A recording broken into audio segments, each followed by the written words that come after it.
Dans le tranquille écrin du Morvan, le village de Saint-Aubin respirait au rythme de traditions ancestrales, bercé par les saisons et les chants de la nature. Au cœur de cette communauté se dressait un monument aussi vieux que les légendes elles-mêmes. La pierre levée, sentinelle immuable des temps anciens, dont on disait qu'elle abritait des forces mystérieuses, capables de guérir les corps et les esprits. Marguerite, notre guérisseuse, était l'âme de ce lien sacré entre le village et la pierre. Main, aussi douce que ferme, était celle d'une femme façonnée par la sagesse des âges, une gardienne des équilibres entre l'homme et la nature.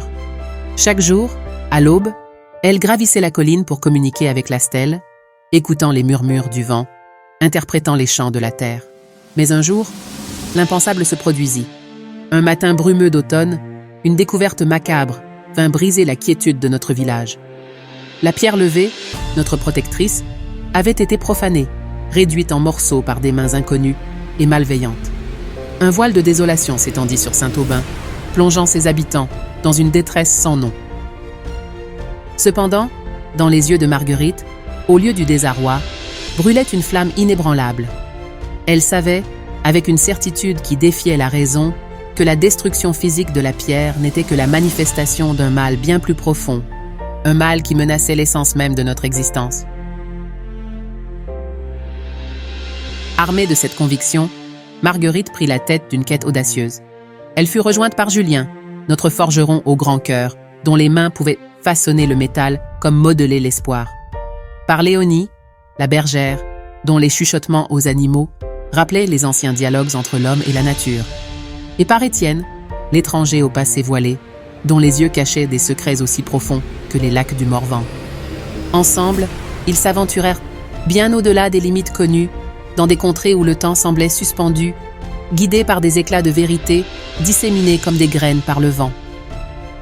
Leur périple fut une épreuve de leur foi, un voyage au cœur de mystères oubliés, où chaque fragment de pierre collecté les rapprochait de la vérité, mais les plongeait également dans des abîmes d'interrogation. À travers des vallées enveloppées de brume et des forêts susurrant les souvenirs de la terre, nos héros affrontèrent des épreuves qui testèrent leur courage, leur amour et leur foi en l'humanité.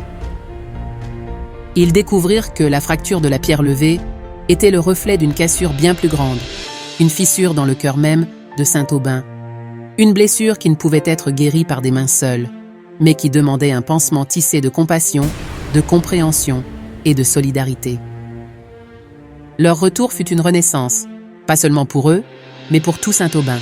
La pierre, une fois restaurée, ne fut plus simplement un monument, mais un symbole de notre résilience collective, de notre capacité à surmonter les ténèbres par l'union de nos lumières intérieures.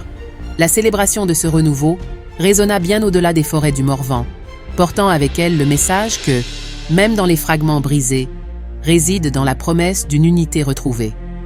Le mystère de la pierre brisée devint ainsi, non pas un récit de perte, mais une légende d'espoir, un chant d'amour tissé par la main humaine, un chant éternellement renouvelé.